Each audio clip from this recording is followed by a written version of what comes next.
United States of America, and to the republic for which it stands, one nation, under God, indivisible, with liberty and justice for all. Very good. Sorry, Commissioner Crawford, can you hear us? There he is. Yeah, I can hear you just fine, thanks. Welcome. Roll call. Bruce Ansel. Scott Fisher. Kimberly McMurray. John Crawford. You. Jason Vanderveen. Sorry. And Sean Ward. I'm trying to make things run. All right. Okay. All right. I'm assuming there isn't any public comment. So we will start in with our presentation. We have Mr. Sitkin here to. We just asked, would it be convenient if I moved over, if I stood over by the edge of the dais? so However- Commissioner Crawford can see me as well? or- Sure. However you wanna. If that works for you. Yeah. that'd be great. You can tell me if you can see me. I'm not that I'm worth looking at. You're actually welcome to sit at the table if you like. Yeah, If that might I mean- be easier. All right. You can join the party Is that here. gonna be okay? You can kind of see the corner of me here. There you go. Is that all right? Now we can all. Okay, so I hope you all can see me from down the line. So thank you for this opportunity. As you know, as you may know, I've kind of been involved in these issues for 20 plus years, starting with some matters that arose out of this district at the time related to the Horizons project at its original time and other built projects in Birch Bay and the area. At the time, we did not represent the city of Blaine. We do now, as you know, may know. And so at the request of the chief and the then city manager, Michael Jones, I said I would do this presentation to staff, the joint staff, and then also to the commission and don't know that there's any conflicts between the two entities, but if there were, we'd have to cross that bridge. But this is an informational presentation. So by way of background, again, this started, I'm a land use practice, and we represented fire districts. So back in the early 2000s, I got a call from Chief Fields at the time, who said, John, I've got 3,000 new units coming in to the district, and there's no way we can respond. We'll be out of service most of the time, and what do we do? We got to do something about these developments and look at mitigation or stalling the developments or whatever. And commission at the time was not anti-development, but wanted to support the fire service and maintain existing services to existing residences. And how do we do that? So we developed a strategy. We'll go through this, but the background is we developed a strategy where we appeared, try to negotiate a settlement with the developers at Horizons and the other projects around Birch Bay. Again, 3,000 plus units.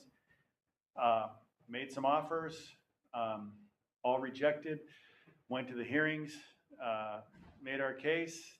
At the hearing examiner level, we did not prevail. We appealed to Superior Court. We prevailed at Superior Court in front of Judge Schneider. That was appealed by the developers to the Court of Appeals, where we did not prevail. Then we went to the state Supreme Court, where we did prevail. And at that point, the Horizons developer lost the project. The bank took it over. The bank said, can we resolve this? We said, sure, here's what we offered. That's what you offered? I go, we'll do it right now. We said, okay. So we did a mitigation agreement. They had their projects reinstated on the same offer that was on the table when the appeals started. So, and that essentially is what is built in and baked into your mitigation agreements that you've been using now, which is that you'll do a capital facilities plan. We'll talk about that. Your mitigation fee won't exceed $2,500 per unit. It doesn't have to be paid at the time of plat, but as I recall, at the time of building permit issuance. And if you adopt a lower fee for mitigation per residence, then that's the fee that gets paid. Statutes have evolved over time as it relates to voluntary agreements for mitigation, which are similar but different than an impact fee. And what you can use it for and how long you can retain it have evolved over the years, but we'll talk about that as we go through this. So since that time, I've handled these cases from Moses Lake to Pierce County to southwestern Washington, Skagit County, Chelan County, Spokane County, all over the state. This issue arises in very rural environments like Royal Washington, where affordable housing projects find some cheap land in a small city and says we can do some really low income housing here for a rural community, to trying to address an Amazon type structure that gets dropped into urban area that's served by a rural fire district. So, and we know a 200,000 square foot delivery center that, volunteer fire department's supposed to be able to address and respond to. So all sorts of issues. So anyway, I'll get started. So first page of the presentation is a cartoon I found in the New Yorker during this time, and that kind of sums it up, I thought. I remember when the fire department used to get here 10 minutes tops. And it reminds me back when we were going through this in Birch Bay years ago, you had a gentleman stand up and said, I just moved here from Bellevue. I sold my house. I was getting 4-minute response time in Bellevue, and I spent all this money for a house out on Birch Point. And I expect the same kind of response services given what I paid for my house. It's like, well, kind of a little different than Bellevue, but we understand the desire. So this is kind of a hybrid of a presentation I've also done for legal community. So you'll see some case citations. The next one is just a reminder that really a city or government's general purpose government, the county, special purpose district like a fire district or a city, your public safety is really your paramount concern. Whether it's building roads, whether it's zoning, running a police department, fire department, or a fire district. Really, we're all about public safety. That's what all of this is about. And the next slide, I think, is you live it, but if I was to give this at a planners conference or a city council or lawyers, they don't really understand fire service. It's really the shocking thing that comes out when you talk to city planners or city officials or a group of lawyers. No one really understands fire service. And I always say I'm a 220-pound guy. If I had a heart attack on the floor, do you think 2 people are going to be able to save my life and take me to the hospital? Come on, you get 2 people to lift me onto the gurney while you're trying to, monitor vitals and maybe trying to do chest compressions or something, CPR or resuscitation. It's going to take 4 to 5 people in a response to take care of me, let alone if there's a fire, let alone if there's other safety issues in the house, let alone all the things that might go attended to a response, and you don't know until you get there. And so you often have to explain, well, why do you show up with 5 or 6 people? We don't need that many people on a call. Well, yeah, you do, unless you want to say, but you might be 15, 20 minutes if we really needed a second group, and you're brain dead by then. And so you start talking about I know I'm speaking to the choir here, but it's amazing how many people don't know and need the education. So what happens from development? Should I hold? Yeah, hang on one second. I'm just wondering, Why did it drop? It's dropped us twice now. does John have this presentation or can it be sent to him? Sorry. That's okay. That's all right. Yeah, I'm back. Hey, John, Yeah, we're sending you the document that we're working off of because we were unable to put it up on the screen. So you'll be able to follow along here in just a minute. okay. I think, Okay, so Jason's sending it to you, and you should have it in your email. And are we still live or not? Live. We're back. We're back. We're back, but okay, sorry. So the typical development, again, I'm speaking to the choir, but new demands, meaning new residences, causes new demands, which is a reduction in service to existing residences and businesses. And when you speak to the non-fire community, you have to explain the operational aspects of what that means. Why? Well, when I send a truck out from Station 1 that has a certain response area, now if there's another car accident that requires a response, where does that come from? Unless I've overstaffed or have another unit to go out, they have to come from Station 2, which may be further away. They don't understand the dynamics of fire service and response. And even the planners who are doing the zoning planning in their comp plan don't understand the nature of fire service. You have an accelerated depreciation because now what you were planning for in a certain population base, certain locations, now has more call outs. So it's a faster depreciation of your facilities and equipment, and it's added demands on staff, which can cause burnout, particularly for your volunteers.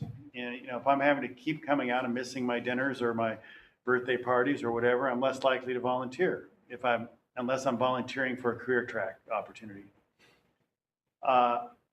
It's amazing how many times a plat process goes through and the architect or engineer didn't understand the needs of the fire apparatus to access, whether it's a turning radius around a parking lot, it's your angle of repose, if you will, your angle of your ladder to the building to get your outriggers out, and how to locate that. So we've gone through and said, we've attended a technical review committee meetings and said, your parking lot doesn't work. What do you mean? We have all the parking? No, you can't turn a fire apparatus like this. You have this access here. We can't get there when you park this lot. So that takes more time. Yeah. Yeah, but if you want access, you've got to build a way. So they look at, it's amazing how much the development community doesn't understand your needs for access, which is really their need. A necessity for assuring the necessary fire protection systems are built in and maintained. I mean, that's, as you know, it's one thing to have sprinklers. It's another thing to maintain it and test it, and who's going to supervise that over 50, 60 years. So those are the kind of typical impacts. I just say that for it's a groundwork. So next page. Now the overview of my presentation, hopefully I stopped freewheeling a little bit. But really, we're talking about planning for growth. Next, start with you and your development of a capital facilities plan. We'll talk about that and how it needs to get into the city or county's comp plan. How you might respond to development proposals. It depends on that first question. If you have a capital facility plan and what's happened with it, you have the SEPA process, you have development approval criteria, and possibly a concurrency ordinance. And that last one was the linchpin of how we prevailed in Whatcom County, because Whatcom County has a concurrency ordinance, which means there has to be adequate services to serve the urban level at urban services at the time the development is going to be in place or planned for within 6 years. So we would say you didn't do that. You didn't get and their county's ordinance required confirmation from the service provider. So that's what we held back. And we said you didn't have it. You can't approve the development and meet the county concurrency ordinance. That wouldn't apply to the cities, but just to the Whatcom County had that. And there's history of why they had that ordinance. But that was the linchpin of how we prevailed. Impact fees, something different that you don't have the ability to implement unilaterally. It requires the city or county to do so. And then we'll review some other legal requirements. So the key message here is you need to be familiar with your local land use processes, be it in the city or in a county. So as background, we're going to talk about growth management. And so when the Growth Management Act came about, it put certain requirements on local governments, cities and counties, not special purpose districts, cities and counties to plan for growth and assure that adequate public facilities and services exist to support the development. It's really the concept of concurrency again. And do so without decreasing current level services below local standards. So that's very loaded. What is a local standard? Who adopts it? When are you decreasing service levels? But the counties and cities are required to plan, and they're first supposed to put development into urban growth areas where there's adequate facilities. So the counties typically didn't engage fire districts throughout the state. They'd say, oh, is there adequate fire service? Well, what's the local standard? They didn't do that. And it's not solely the county's fault. In large part, I would say it's the fire district community back in the 90s didn't want to get involved. It was, by and large, the rural property owners or large districts said, we want to do our thing. We just respond. We have our mill rate. We're going to collect and respond. We're not going to get into this growth management. We're not going to get into planning. We don't want to absorb that cost. Well, by not being involved, and ended up all this urban growth coming in as the cities and counties expanded to pushing it into what historically was considered rural areas. Now it's urban, and you're having an urban response without having all the tools required to plan for it and address your needs. Sheriff's Department was operated by the county, so the sheriff was naturally involved or could have the opportunity to involve. Police Department by the police, or if it's a fire department in a city, yeah, the fire department could be involved, but like a school district, fire districts were outliers, but the school districts did get involved and people wanted education for their kids. So they were a little more active in that growth management act development. So again, urban services are typically provided at historical levels. Public services by net definition includes fire protection and suppression. We often get into arguments that, well, that doesn't mean urban emergency services. Well, what the hell, come on. You kind of want to talk to the morality of people, really. And then you point out that, and other governmental services. So emergency medical response is primarily provided by fire departments or fire districts, so that's a governmental service. And there are some cases that public facilities, because the development community says, well, it's not defined as a public facility, so you can't use it for capital facilities, and your services, your manpower, you can't use mitigation fees for manpower, just capital, so you're not covered. We say, well, wait a minute, public facilities are synonymous with that's what's owned by governments. Fire district stations are owned by a governmental entity. Ergo, it fits. That's how we work. Okay, question Yeah. for you. Currently, our mitigation fees are very restricted as to what that can be used for, and does this public facilities piece here open that door for us or not? Well, I think you're talking about how do you define capital? And I would say, my comment has always been, you define capital within your capital facilities plan. And it depends on your accounting system, if you really drove into it, how you book your assets. Traditional brick and mortars capital, your trucks can be capital. Are you gonna say hoses and boots and helmets are capital? You can make that argument depending upon how you book them on your asset sheets. I would make sure it aligns with what your county or city definitions are in their comprehensive plan. Typically, these agents, the county or cities, will just adopt your capital facility plan by reference. So if you've defined the capital in your capital facility plan as X, that's the bucket, typically. If you want to add Y into the bucket, then we have to step back and say, what would that be?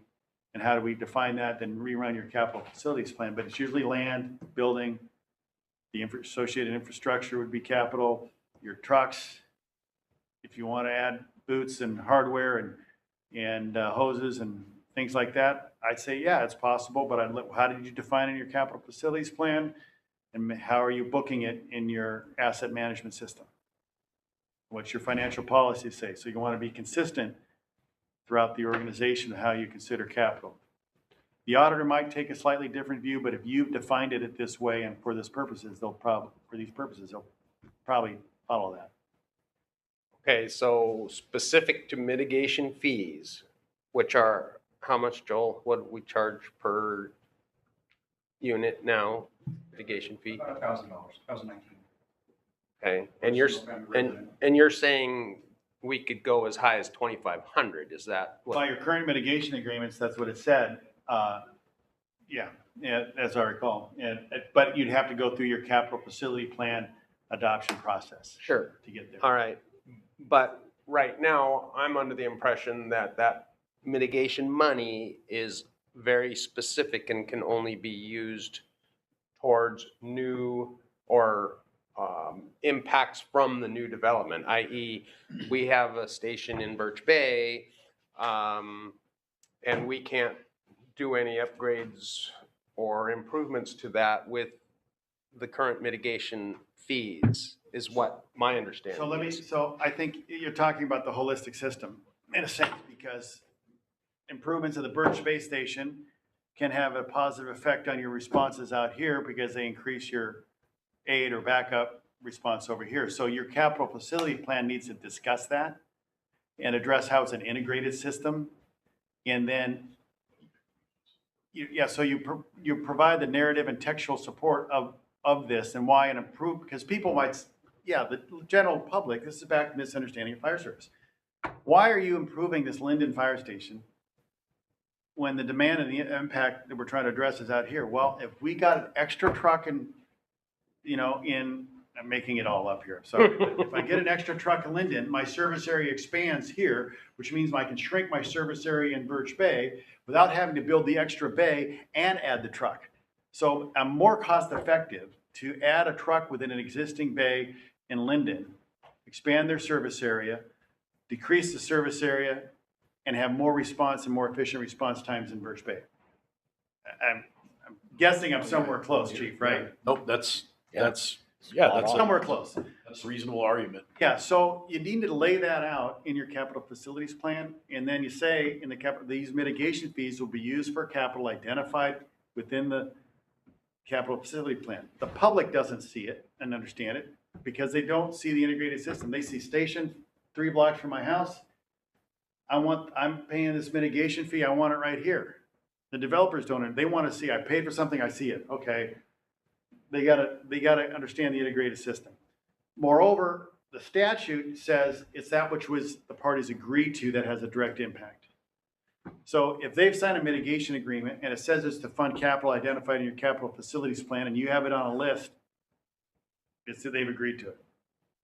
So that's how you try to build this around your capital facilities plan.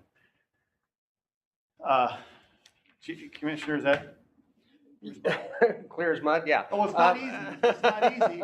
And it's not just, well, let's add this, but you got to build the case. Well, it never made sense to me why we couldn't use that money to enhance the overall system Yeah. versus, oh, well, that's a mitigation fee and it can only be used to, like you say, build another bay on here because that's where the impact area is versus saying, yeah, we need another fire truck because we can't get to the calls that we currently have. Right, and what Mr. Sicken's saying is, as long as we can make the argument that it's mutually supporting, Right, which should be very easy. it is. I mean, it's- You just have to translate it from fire speak to, Yeah, I Public speak. I get it. And then, I guess, who's going to ding us? Is it the auditor then that's going to say you can't use this No, the mitigation auditor's fee? really not going to do that.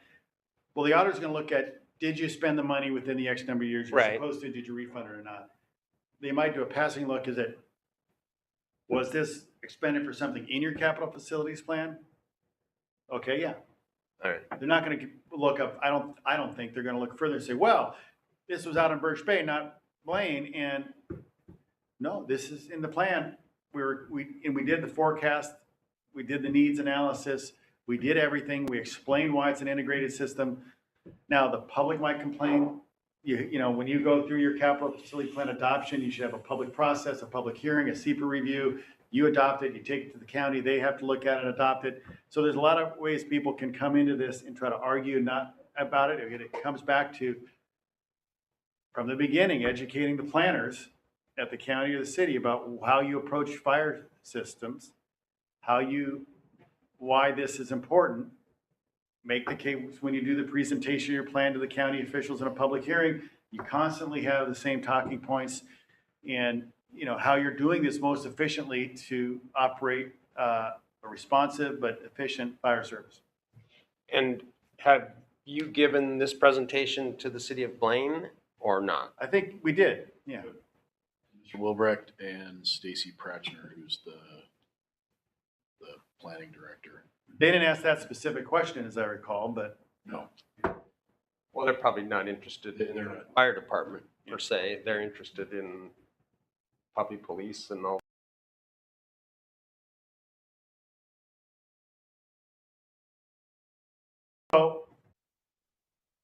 so you have, the growth management requires a capital facility plan. So we talk about a little bit about what the Growth Management Act requires. Detailed plan includes a 6-year financial plan. It cites your locational and financing information that supports the designations the county makes that show where it's adequate public facilities. Can I keep going here? Sorry, I don't have page numbers. So what we do is an outline of actions to prepare for the growth. I'm on this slide that says outline of actions. Might be a little ahead. Yeah, you're a little ahead of me there, Commissioner. Come back a little. Sorry, we don't have page numbers. But you develop a capital facilities plan, you do the SEPA review. We've talked about this, and their goal is that for the EIS the county does for their comp plan, they analyze the effect of a project on your service capacity generally in their comp plan EIS. So what is a GMA capital facilities plan? What's required? You're basically asking what new capital facilities are needed to serve the development, whether your existing or anticipated revenues are sufficient to meet those capital costs, what other revenue might be available. Could it be mitigation fees, impact fees, plan for anticipated grants to meet the revenue needs caused by development to maintain the existing level of service. So mitigation fees or impact fees should not be used to cure a deficiency. So if you're already operating below, NFPA 1710 standard or something, whatever your standard is, if you're already operating below, you can't use the mitigation fees specifically to remedy that existing deficiency. If new development causes that deficiency to decrease further, that's what you can use to bring back to the current level. So if you had a -2 and they push you to a -3, you can use mitigation fees to bring you up to a -2. I know that's not how the analysis works, but I try to simplify it. Makes sense.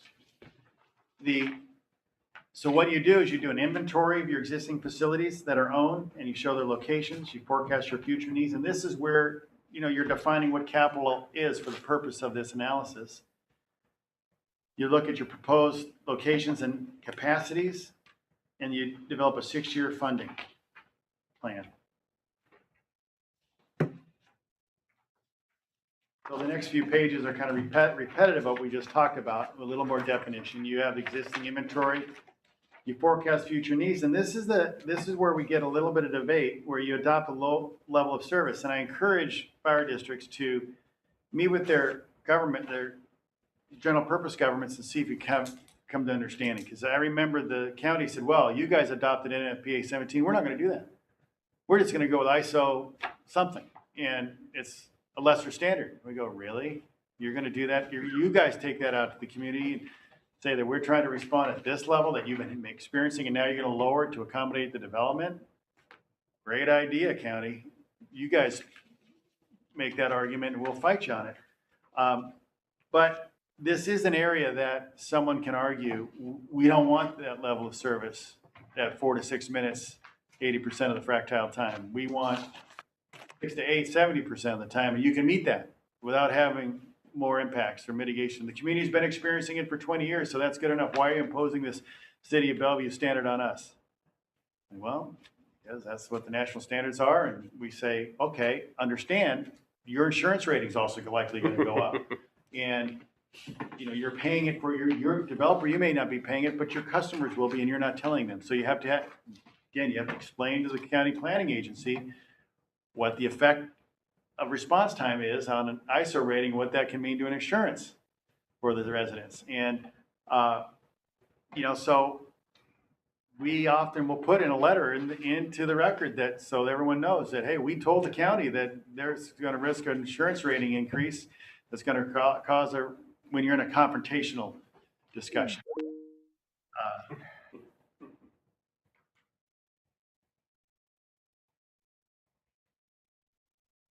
I apologize. Okay. Are we still on? All right. And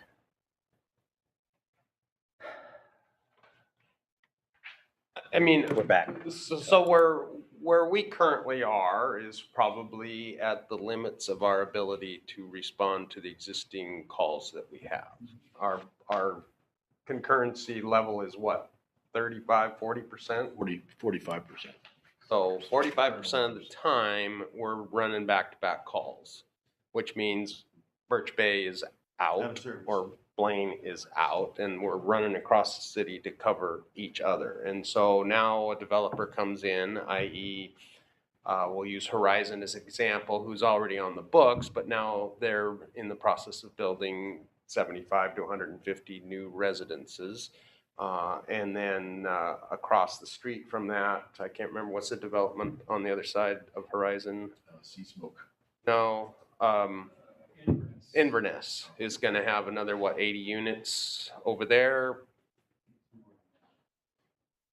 regardless, I mean, we're adding more concurrency opportunities to our existing overburdened plan, and we have no way to pay for it. So can you just say, sorry, stop the train here? You don't have that ability. Right. You don't have that ability. That's the county's, and you could say, well, you're being a hard point today. This is where you always have to work on your capital facilities plan. You have a capital facilities plan that's been adopted in the comp plan at the county level, and I believe at the city level. And so they're gonna say, we based our zoning on your indication you could serve with this financial plan and this mitigation fee and maintain the existing level of service and absorb the new development. If you're telling me you can't and want me to pass a moratorium essentially on new development, I would tell you, I don't think the county's gonna accept that, and I don't think the city's gonna accept that. You'd have to step back, redo your capital facilities plan, show what you need, and say, we're gonna need a higher mitigation fee, or then, suspend development.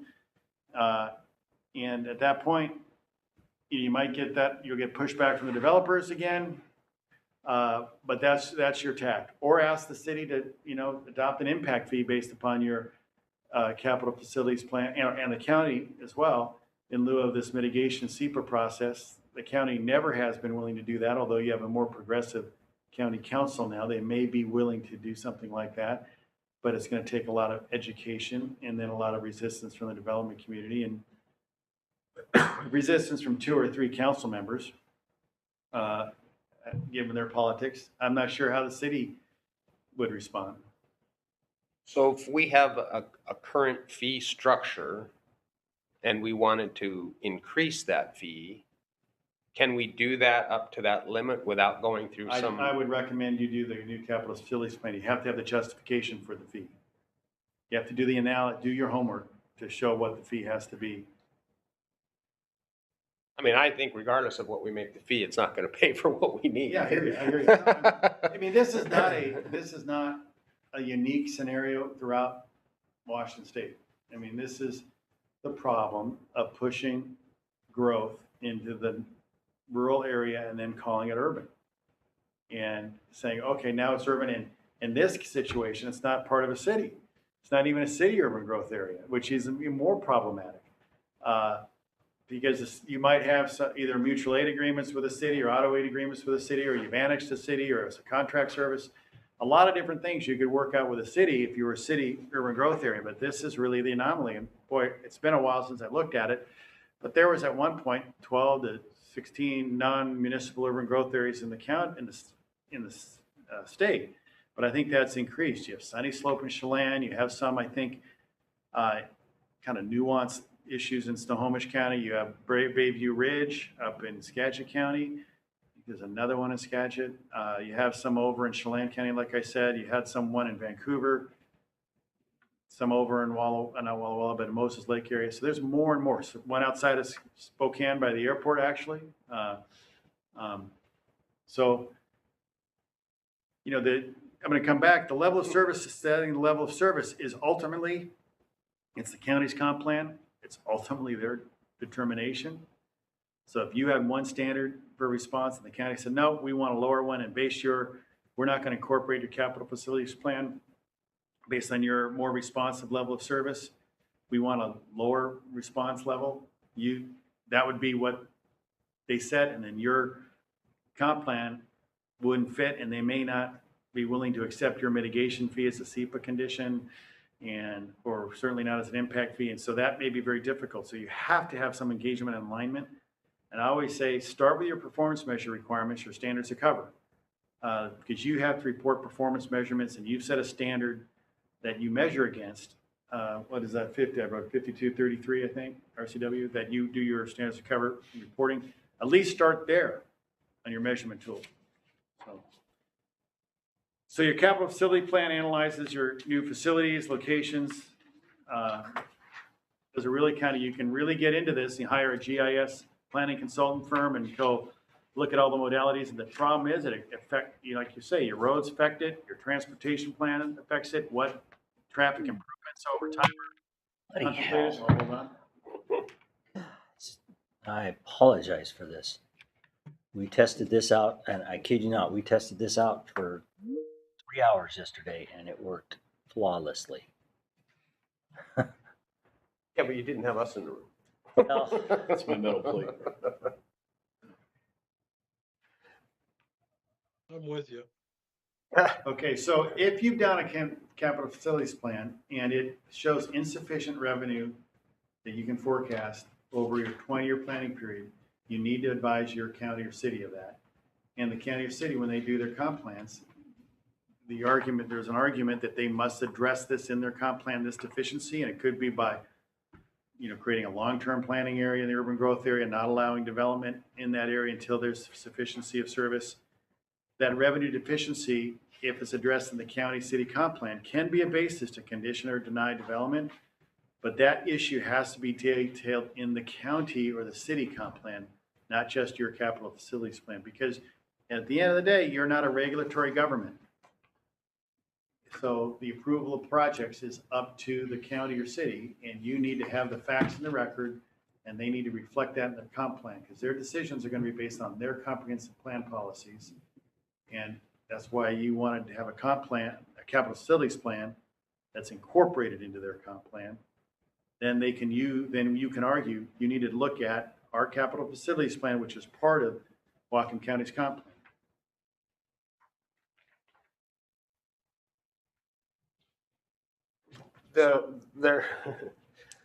The other sort of difficulty here is how we fund the fire service and the taxing structure and the limitations of the 1% Very difficult to predict. and all of that, which, is sort of outside, I think. I mean, if I were the county, I would say, you guys need to lift your lid, and then our voters say we don't want to lift the lid, and You run two scenarios and you sit there and, it gives you one articulating comment to the community is the voters to say, listen, we've adopted a capital facilities plan that presumes a lid lift of X%. And that's premised on a capital facilities mitigation fee paid by developers of X. If you don't pass this, you're going to slow development down. If you do pass this, we'll be able to charge these developers. If you don't pass it, the development fee is going to be so high, you get the development community out there. So this is a fair balance of, we're trying to pass a levy lid lift. We've kept it down. If we don't have the development paying their fair share of increasing it, you're going to bear more burden on the next lid lift. So I maybe seem unmuddled, but there's an argument, a public presentation to say that the levy lid lift with the mitigation fee is efficient for the existing community and the developers. And otherwise you'll raise it possibly for both, depending on the scenarios. So with the mitigation fee, you have to expend it, just so you remind, this is one of the statutory evolutions. Different than an impact fee, a mitigation fee has to be expended within 5 years of refund. Right. The impact fee is 10 years.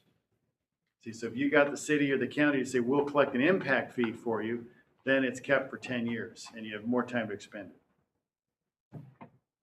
So when you get a development proposal, they're going to go through the SEPA process, the State Environmental Review process, and it would be associated with the first project permit.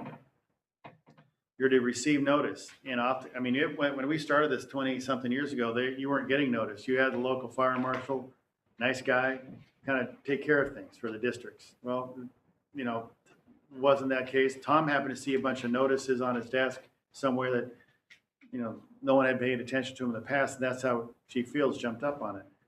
Most of these projects require a public hearing, not all. Most will have a technical review committee, and we advise the district to participate, have a designated chief or hire a planner or someone to participate, send comments in on every project. You're driving the SEPA review process because there's a specific question that we'll mention in a moment that is asked with every process development. So development goes through, it has to prepare a 12-page checklist. It's called the SEPA checklist, the State Environmental Policy Act, SEPA. And in that checklist, there is a question. And amazing how many people, I'll tell you how people answer it. It asks, would the project result in an increased need for public services? For example, fire protection, police, healthcare, schools, other. Typical answer is increased fire and police protection needs could occur as a result of the proposal. The development is subject to higher property taxes to offset these increases in service demands. That's your typical response. And you're going, no. You want to write in and say that's an inadequate answer because that doesn't analyze our capital facility plan already addressed this. It's in your comp plan. Increased taxes that are on the record do not cover the costs of service brought about by the new development or the deficiency in the appreciation of existing services. It necessitates a mitigation fee.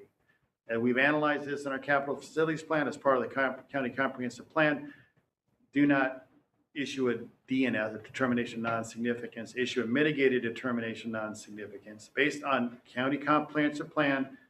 Again, that's incorporated in the capital facilities plan that sets forth this mitigation fee. So that's how they can get a SEPA condition that says go talk to the developer and enter into a mitigation fee agreement. And once they have that, everything goes through.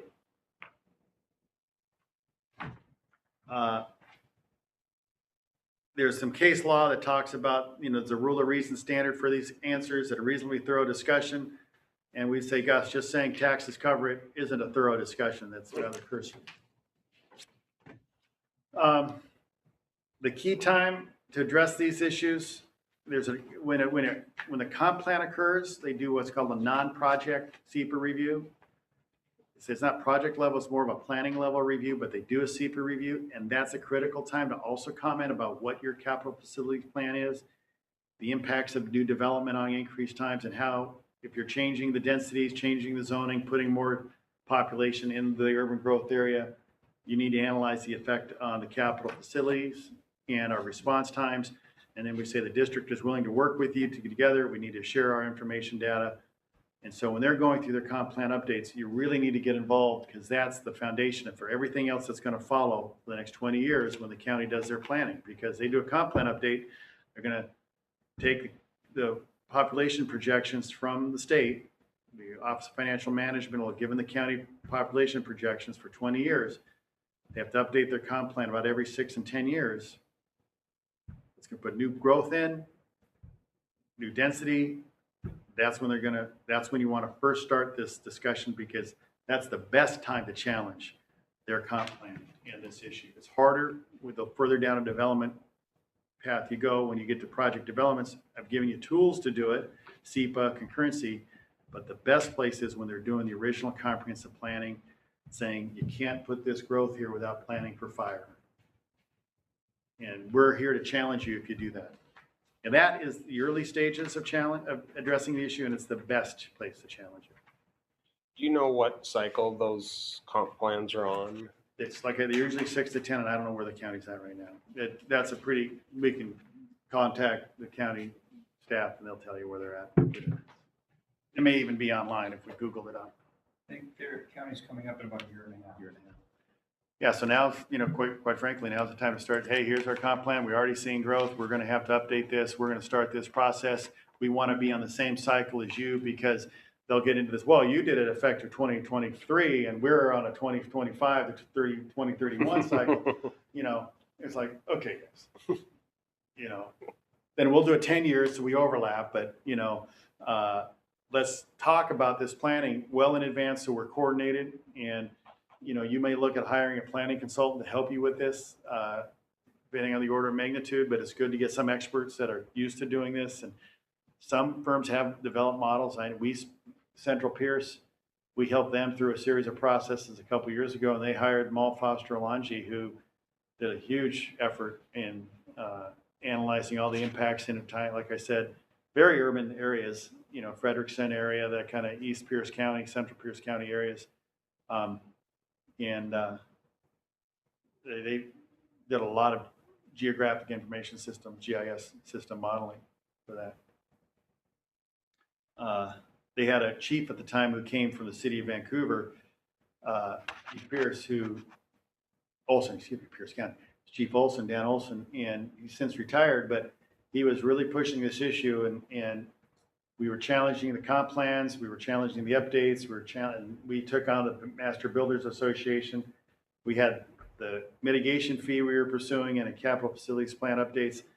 Same time adopting new residential fire protection standards because they were, had programs to adjust the setbacks to 3 foot, didn't have sprinklers, weren't requiring openings on the sides when they reduced the side yard setbacks to try to get more density. And so we had kind of a 2-track path was residential fire protection standards combined with a mitigation fee. And they accepted the fire protection standards finally at a lot of negotiation with the building community.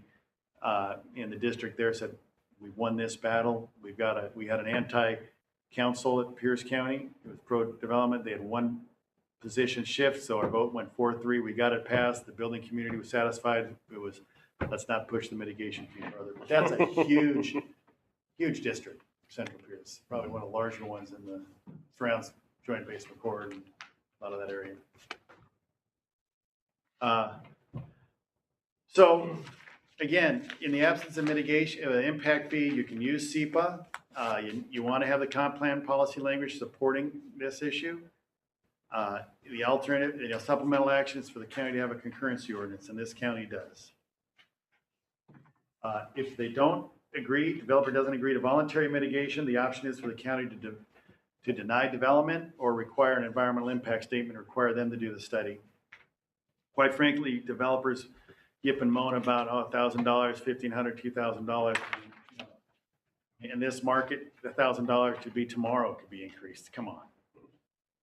And you've already made your investment, bought your lumber packages, built your roads, and you're just not getting as much upside in your profit. And so we could delay it 3 months or create uncertainty, and don't you want certainty? Isn't that a value? And so usually they agree. If you don't get too aggressive with the fee. Okay, impact fees. Similar rules, it has to be adopted by the county or city. You can't do that. It's only for facilities identifying the comprehensive plan, which would begin your capital facilities plan. We talked about how to structure that. You typically would adopt it for each type of development, single family, multifamily, commercial, industrial, hospital, governmental, whatever it might be. Keeping them in a separate account, must be returned if not spent within 10 years. And again, it's only for the additional demand created, not curing deficiencies. It must be a proportional share that includes cost of the facilities and adjustment for prior payments, available of other means for payments, and credits for any land dedication. So if someone came in and said, I'm going to dedicate land for a fire station, you hear that from developers all the time. We ended up by near Clay Ellum. Well, we got this 5-acre parcel. It'd be perfect for your fire station. But yeah, right. Well, that road closes in the winter to the snow. It's not really functional, but thanks. So it's just interesting. So I tried to give you a couple. This is where it gets complex, is how you do a formula for the fee. It's usually based on the cost of service to response to occupancy types. And you base your projections of population based on the GIS mapping, which comes back to your service areas within response times. And that's why I say it's good to have a planner who has GIS capacity, because it's not a simple A plus B equals C type of formula. It's where's the population being loaded? Where's the demand? What's the effect on your existing facilities? What's your response times? What are the occupancy? Is this more industrial? So there's more call outs or less call outs. And so where's the growth being projected? So how would the fee be proportionally applied? And you try to make it as objective as you can, but at some point you're doing calculated estimates. Try to cover that. We covered some of that. You factor future revenue, as I mentioned. Concurrency. The local governments can adopt a concurrency ordinance. They don't have to. They have to for traffic, but they're not required to for any other public service. So, but they can. And Whatcom County has one, 2080-212, as I recall. I beat it into my head 20 years ago. And Yes, the side story is that I can remember this county had an outside attorney, Sandy Mackey, out of Olympia, was helping them with their very first set of comp plans and development regulations under GMA, and they knew they were going to get challenged. And so on some of these issues. And so at the 11th, Is that you or you? Who's buzzing? It's not me.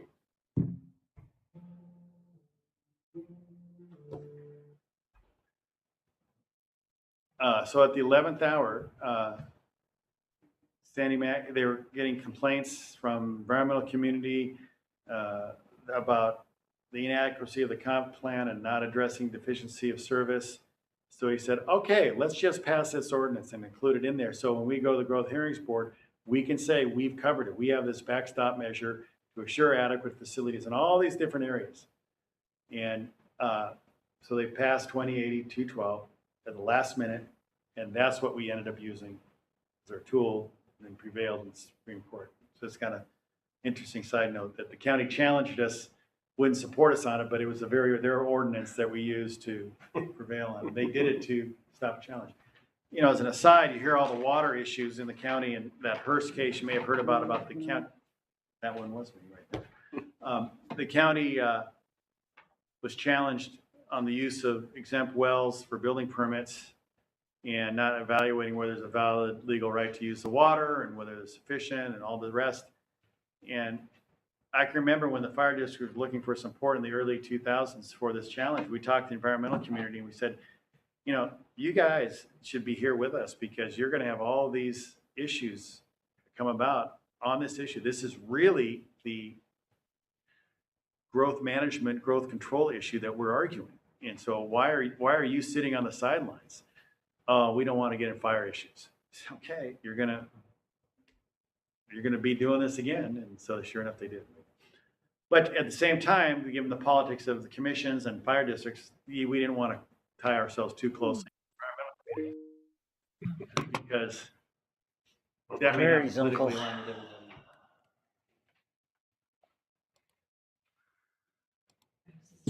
So you work with the city of Blaine. They have seen this presentation. What is your recommendation to us at this? My recommendation, same I make to every government fire district, and I'd say to the cities, engage with each other to build a proactive, and I think this district has, is my sense. I mean, that's everything I've heard from the city and from you all, is that engage with your local general purpose governments, maintain the relationships, be involved in the development approval process, talk about what your needs are, where your deficiencies are, understand their planning process, when it's coming up, and be integrated. Those are some of the things that came out of the joint meeting that we had with Mr. Sitkin. Is the number one fix was that our capital facilities plan is done this year and Be renewed. it needs to be renewed. And I think if you recall back from the levy planning process, I don't want to say it was poorly done, but it might have been a little too optimistic for revenues.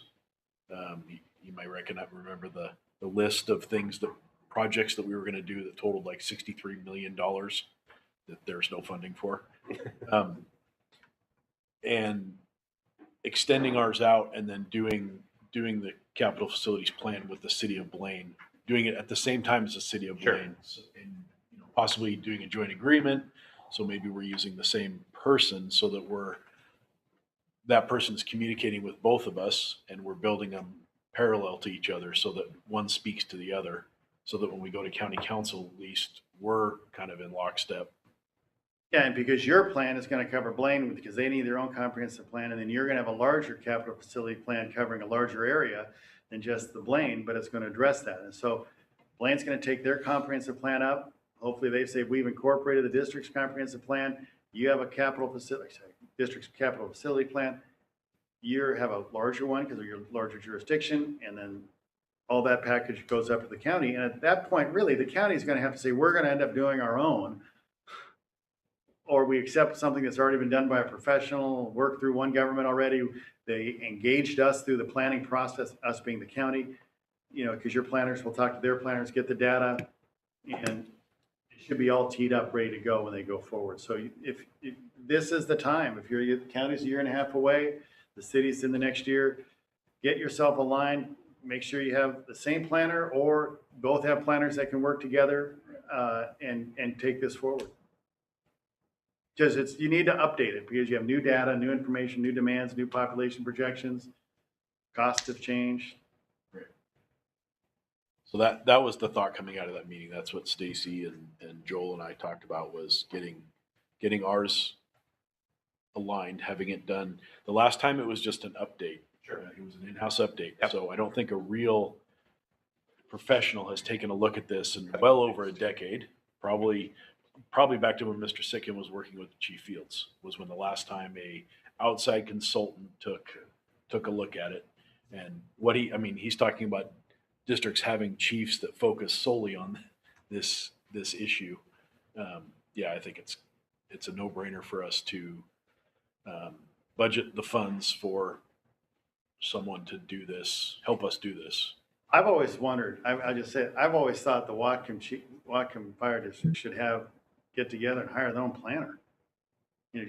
Why doesn't, maybe if there's enough demand and everyone's willing to fund, between you and some of the other districts, that these issues keep coming up, you have to engage with the county, engage with different jurisdictions. You hire one planner, on contract that is kind of funded jointly, and so and that person's job is to go do this. I've mentioned something similar. There's no reason we have all these little kingdoms in the county, and